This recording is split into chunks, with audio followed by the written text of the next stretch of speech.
banta ka si tho ding ka khasan tarik no pra ki du khot jong ka delimitation committee pala thong da ka sarkar ban Pynbeit Thymmai ke Shnong na banta ban phya ye ki MDC constituency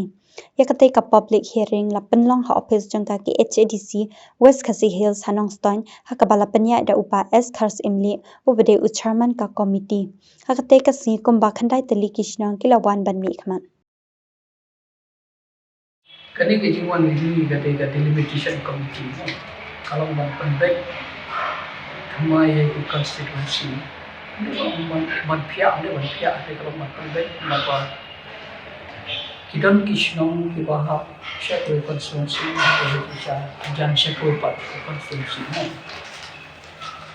jingwan kan benda itu mereka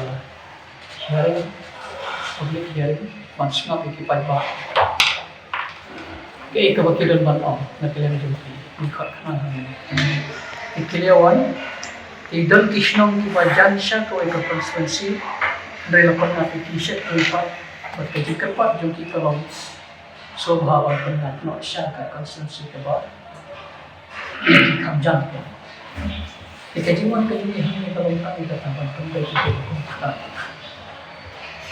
mari kita mungkin terbut ke ba sya ko constituency kisah juga ka district ka hapshaway dari ka constituency ka hapshaway yang tak ka block ka hapshaway ka pati ki hapshaway ka buji eki ke tadi mungkin jadi block na ide hor yung kata diwan man Pynbeit ka bangla man kata diwan man tagasni hamni kilong khandai group ke buwan khandai group ko kapte tangi ko Shnong kita di bakal talk cuma di live di sampai di sini. Piki dan di Papua banyak haju, nomor berkapan sepiki. Nomor badan nak pergi ke konsep lembaga asli haju, kondisi haju, ikut bakin haju.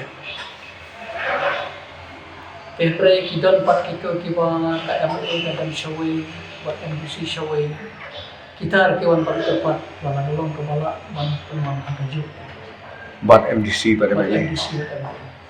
kita mungkin bakom kita ke Shnong buat di bakom kita ikut kewan man kepat pan penhap no ya ka konferensi juki hak kata ke distrik hak kita